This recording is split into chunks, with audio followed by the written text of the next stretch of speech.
mai tampo che ha dato vita tua. Nade fai salamo, te aliki se mea siri ke lei o abatu o te whakawhitai ki a koe. O suatu a pese o tā rainga ki tau maru, o te atua ka whasiri te malunga. Ko whola atu tau walofa tu mau i tai au katoa, mo tau whakamaoni i pō katoa, ke whai tau tau.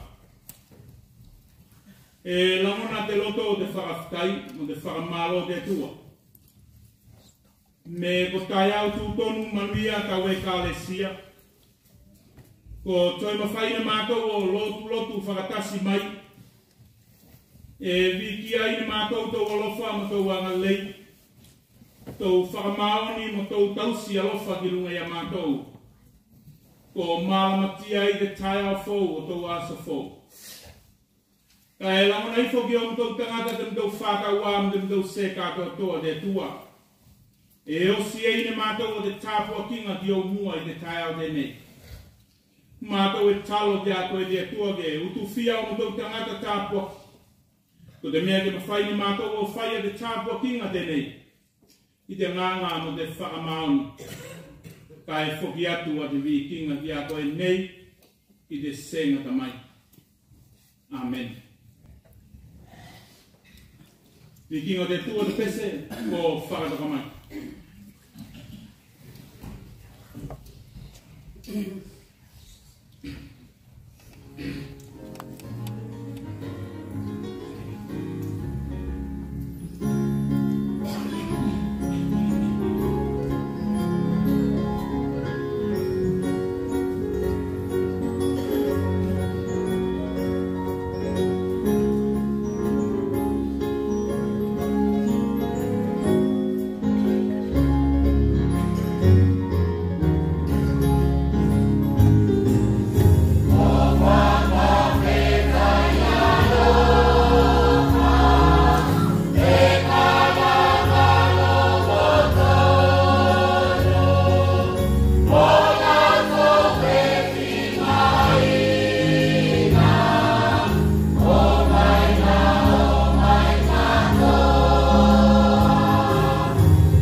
sanga taulanga whakawhtai whakato e senga ma tō mana kō ge I whokai tātou ki te atua.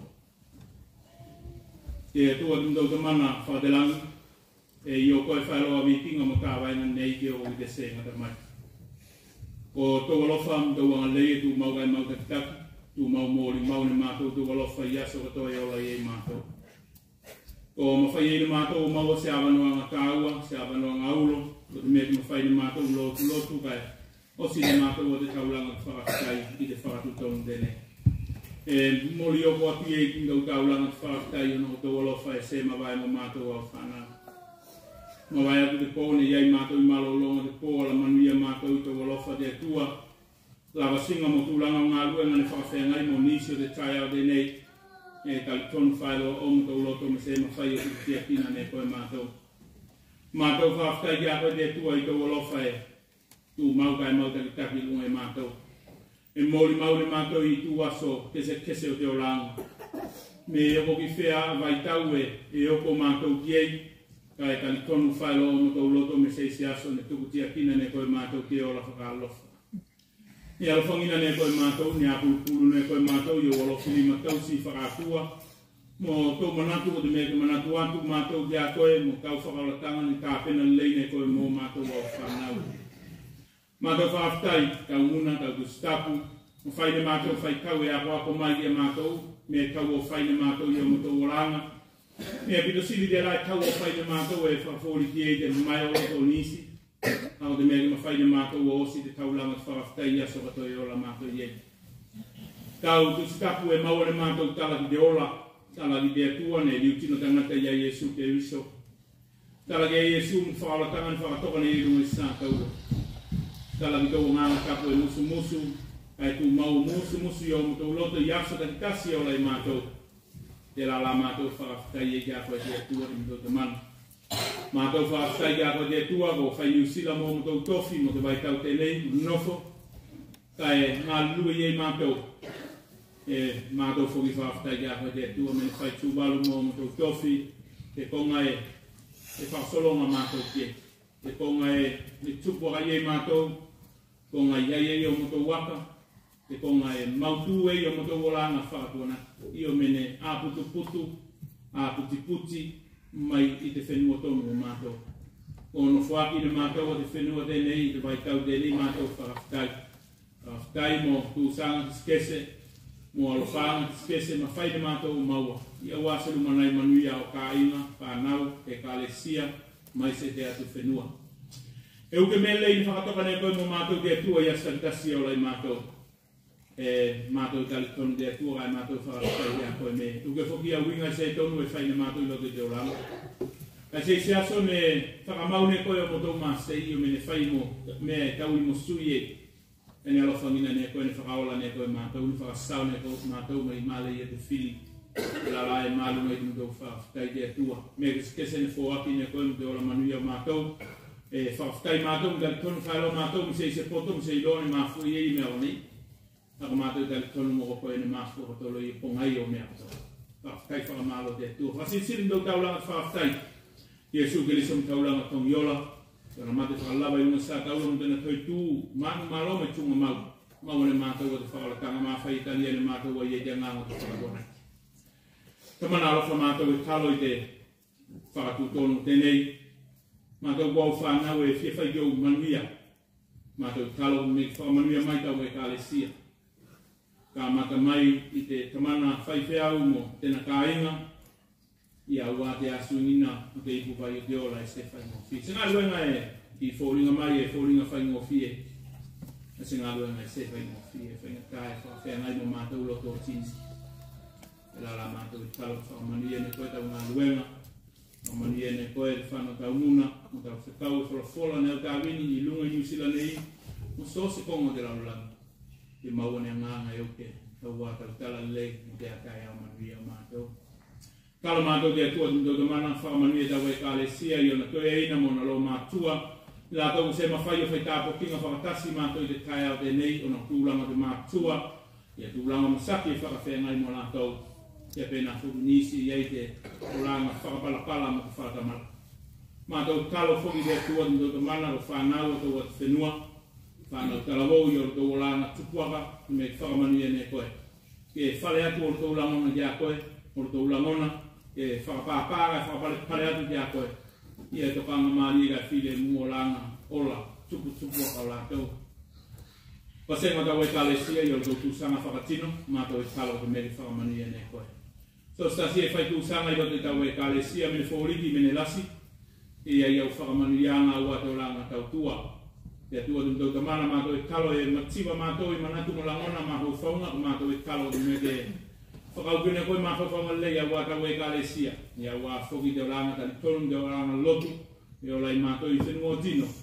Mātou talo te tua tū tau tamana alofa, tau muna whalongolongo mātou tiei, na ngona tu vai tau kāwini mo tse kātou toa.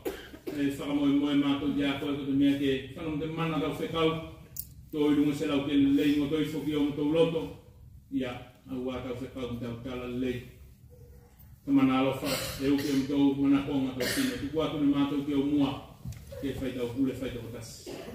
Ko mo tau senga, vai vainga mātou i loto i te oranga teni i ola mātou i ei, a mātou e kalo ko te alofa whakamāngalo mātou, i te toto maringi o Iesu Kirisi. Ako ko mai e tua ke ilone mātou o ola pamentino poto.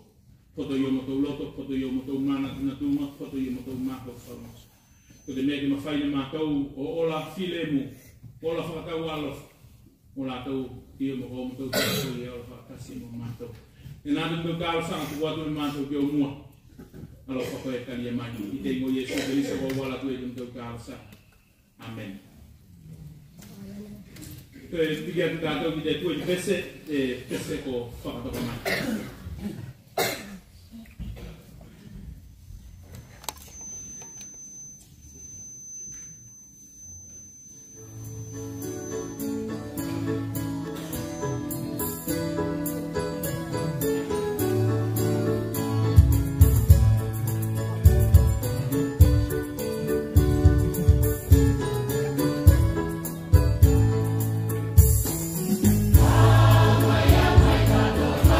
Oh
tusi whaitau mo tātou te tai au whakatoko ni tēnei maua mai te whenai ngā mua tēne se tona makau koe tolu skulu ma le fitu ko iu koe skulu ma le lua ke oko ki te lua se fulu tēne se i tona makau koe tolu skulu ma le fitu ka whaitau whepei aki tātou tiei mai te whoi upo skulu ma le lua ke oko ki te whoi upo e lua skulu. Tēne se i tona makau koe tolu skulu fitu whaitau whepei aki tātou tiei mai te whoi upo skulu lua ke oko te whoi upo e lua skulu. Ka whaitu maua ke whakalongo tātou ki muna mai loto i tēnā kusitapa. I aso e tasi, ni olo taino Iosefa ki se kema, o tausi alafu a te rotou tamana. Ai atu e a koko pia Iosefa peinei, a manako ke whanako e ki se kema, koko ngai tausi manu e o taina. Kare atu e Iosefa, a ko toka. Nagana tamana, whano asi atu o taina, me malosi me kai. Asi atu foki te lafu manu me lei me kai. Ka oti ko foki mai e koe o whakailo mai kiau. Te lane unga ki e ine Iakopo, a Iosefa i tena malanga mai te vanu Heberona. Neo ko atu a Iosefa ki se kema.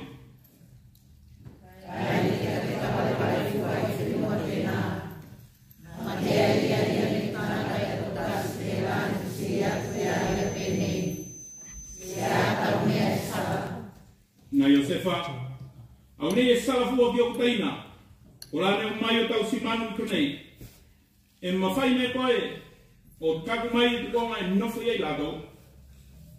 Nā tāsa e la penei, o e ane tiaki ne lato te konei, ne la wana e au i o tō pati a lato e o tō tāna. E nā kakari atu e o alo Iosefa i ona taina, mau atu e o ane i a o tāna. Ne matea mau mai a Iosefa, ne ona taina, ka e koi tua i o koatu a Iosefa, ne filifili ne lato ki tā mate aia. Nā lato, tēnei o pau te tanata whaino i nisi. Mo te lua skulu. O mai ki tā mate ne tātou kai peke na koi tina ki kai kai te masa. E mawhai e kone tātou o loro kai kai kai te mana kai kai. Ka katakata e tātou te iua. Tāmani e te tua tena munan whaolongo tātou ie. Tu maua tu kia ia te vikinga te tāwaima, nei ke o hoi logo te senga tamai. Vikinga te tua te pese ko whakatoko mai.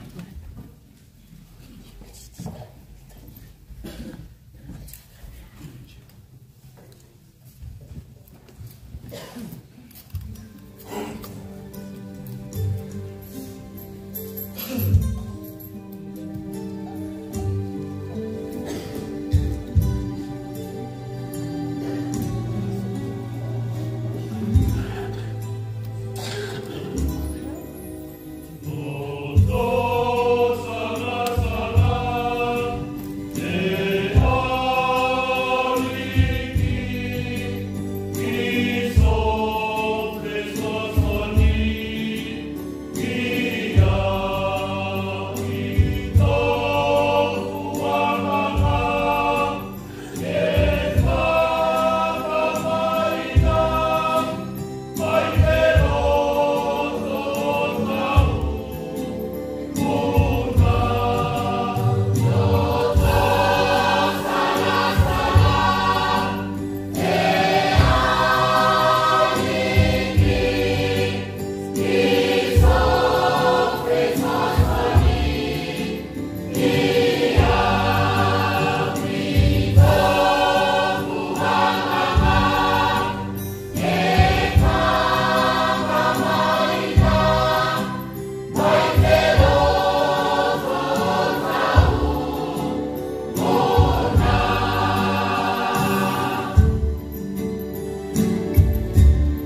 Yesu go ilonga to wala.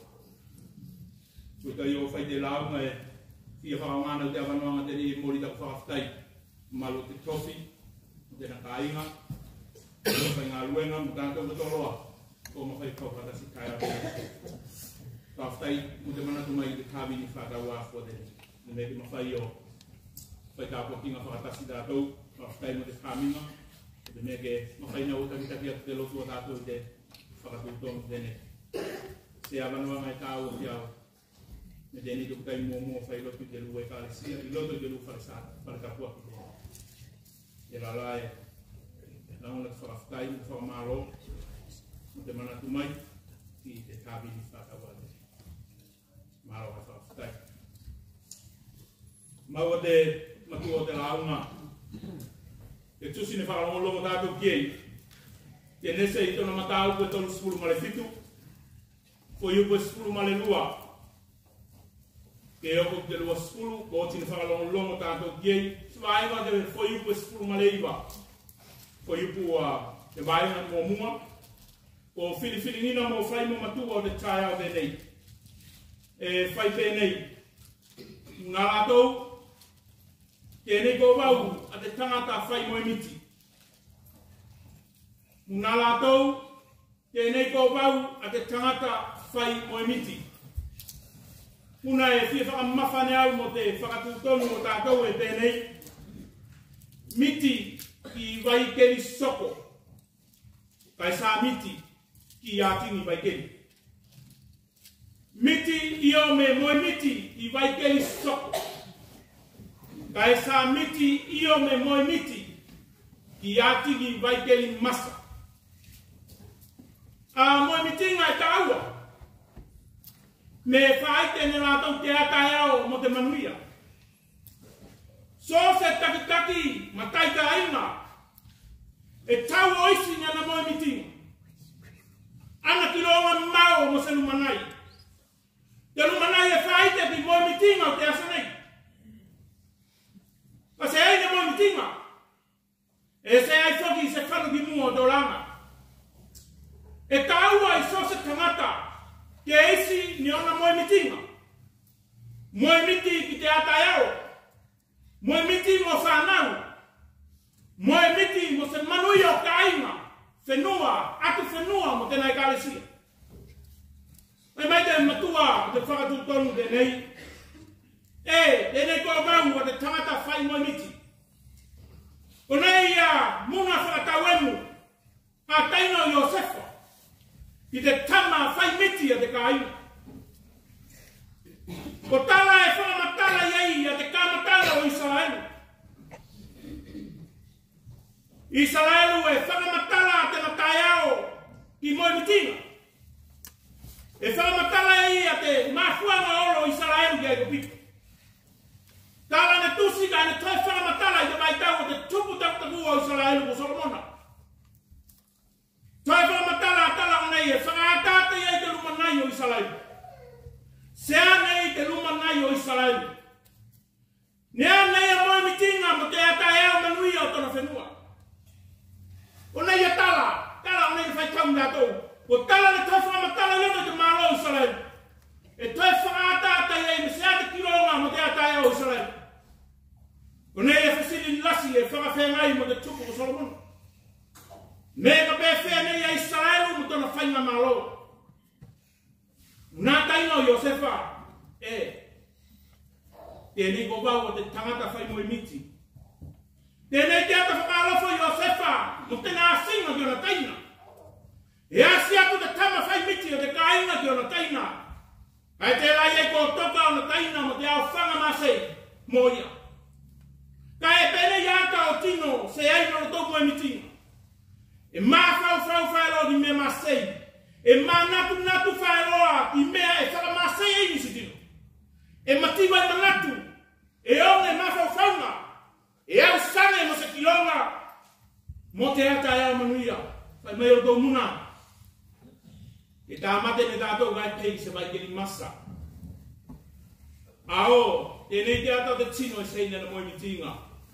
E moe miti whaeroa. I te vai keri masa. Tangata e se ai nena, moe mitinga, E whakamatala ne kenese. Me miti fua ki ata o vai ke li masa. E la e se ai ne vai e maua ye. Moe miti whaeroa ki te kamate o tino.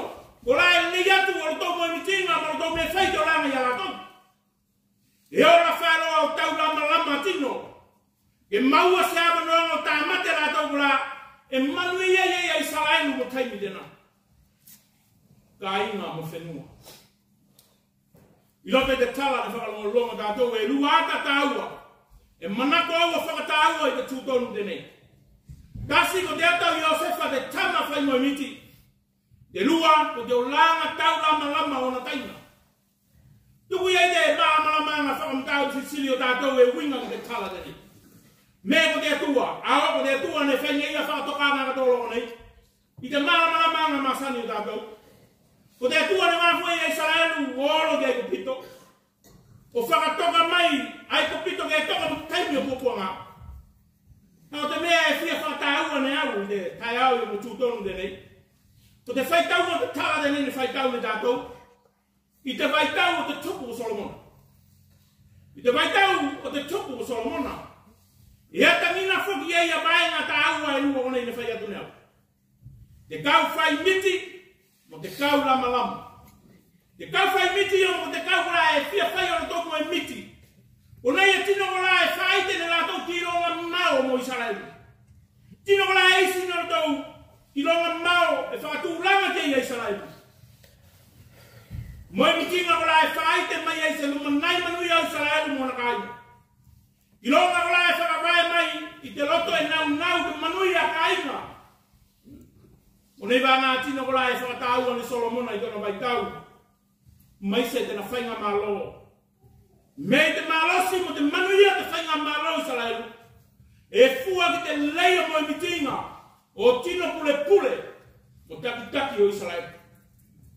Lato kula e whau tua. Ka ilo lei ne tātou me i loto i so se whakamoe moe ngā ngali pumu ta ngali ka e tau le kaleka. E si wharo se kau lepe. Kau kula e lepe ne lato whakamoe moe ngā. Te kau kula e ati mo te kau wafa. Te kau e amo, te kau e toso. Io me tapu lote te tala de nego, te kau lama. Te kau kola e lama ne lato me lei, o furi whakotua. Te whai mo mea whale lei. Tino lama kola e furi whakotua ne lato mo e mitingo se whenua lei. Atu whenua mo whainga malo mo te kalesia. Ilunga i mawhau ma se lei. O nei a tino kola e atu ki ei te loto Solomona. Me ma fai o le kua ia ia whaka moe na lasi o tana whainga malo. Ao. Ieu te ako konga tāua e maua ne tāua i ote te tala tene o Iosefa mo na taina. Me ko tala e whaka malosi ki ei a te olanga kā mata o Israel. Ke whai mo malo. Eu te whiwhinga. Eu te kilonga. Eu te waikeli masa. Kai tasi te mea ni mauti noa. Ko te atua mo ana palangi. Te atua mana moe mitinga. O mea ko oti ne whakatakato ni te atua mo tena whenua. Te kalesia e alala i te tai au tene. E ane tā moe mitinga. Mo te whakau mo tena ngākuen. Ne ane tā moe mitinga mo tā whenua. Ka inga mo te atu whenua mo tena kāia manuia. Ne ane au miti, mo aku miti, mo tā ka inga, tā whanau. Tā whenuam, te whenuam tēnei kālesi. E ai, miti tā ua. Ne moe mali e tā wei. I kālesia e manako ngina. Ne ia, ne tino whai moe miti. Moe miti ko la e ma whai ne ia o whakamatala e whakatino ngina. Moe miti ko la e whakamau tū iei te mori mau a tā ua. Me ko te atua e roto tasi. O te whakawai papa tū walu ki nena tani tonu. Moe mitinga ko la e sui nena tau ata to ranga mua ke whai mo ranga fau. Ona o te atua se atua e fau. E fau te nga alofa i teimi katoa. Se atua te la e whakafau nei a taki ronga. E lei whaeroa tā moe miti. Me whakamalia nei a tā mako whau. E lei whaeroa te miti ki me lasi. I mako whaunga mo whakamoe moanga lasi. Mega se taunu nei. E taunu i suatai. I lo te se ai lo se moe mitinga. mo so wa tai au manuia. I ka le sia pele i te tai au te nei. Mo e miti ki vai keli soko. Miti ki puna vai tafe kai manuia i tau ka inga mo te atu whenua. Kai sa miti ki te miti a taino o Iosefa. E miti fua ki vai keli masa. A tingi vai keli. Me se ola e maua iei. E miti i taelenga o la o vai ko masa. Se ai se luma nai e maua iei. Miti ki mea manuia i te kalesia mo tau kai mo te nā kai au. Te kalesia i te whakatutou rene. E amo ne urua whanau au urua moemitinga mo te nā kalesia mo te nā whenua. Me te manuia o te kalesia mo na tino. E fua ki au moemitinga o te aso de nei. A se ai te moemitinga, e se ai foki se tai au manuia. E se ai ne manakongina ne tātou, ne uinga whakataina o Iosefa. E whakawae, i lunga i tūlanga o whakalawelawe, i o me whai mo whakalawelawe ki moemitinga tāua o tā whanau. Tā kāinga mo te atu whenua. E tāua ki e isi ne moemitinga. Me ka whai e se ai ne moemitinga o tāua.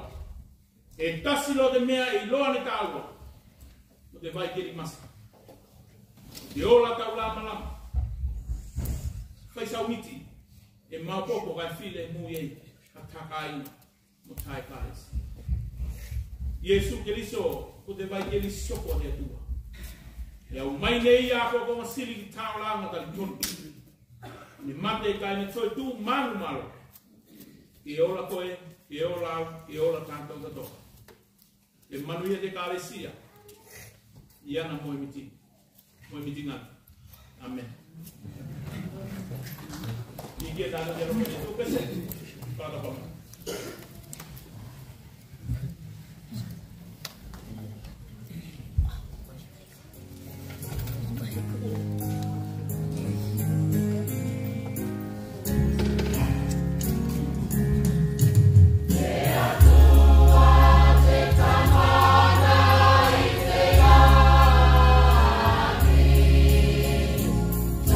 Mighty,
whakao ni tō tāko kina te kala. Ka tai de tua tum do mana o ma fai o ikum de manuia de fai ngā tāko kinga tau e kāle sia ke whakatū tōnu nenei.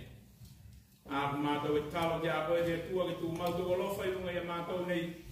Mai se te vai asa fōu a sāsāle hina i tiute mo ngā tua ngā mātani whanau de la usu ki a hoa konga e tū mautu o lofa i runga i a mātou nei.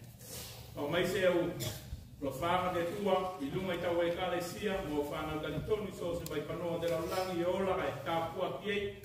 Te o lofa mtau file mu de tua tu tau tamana e lofo Iesu Kiriso de aliki mtau whakaula.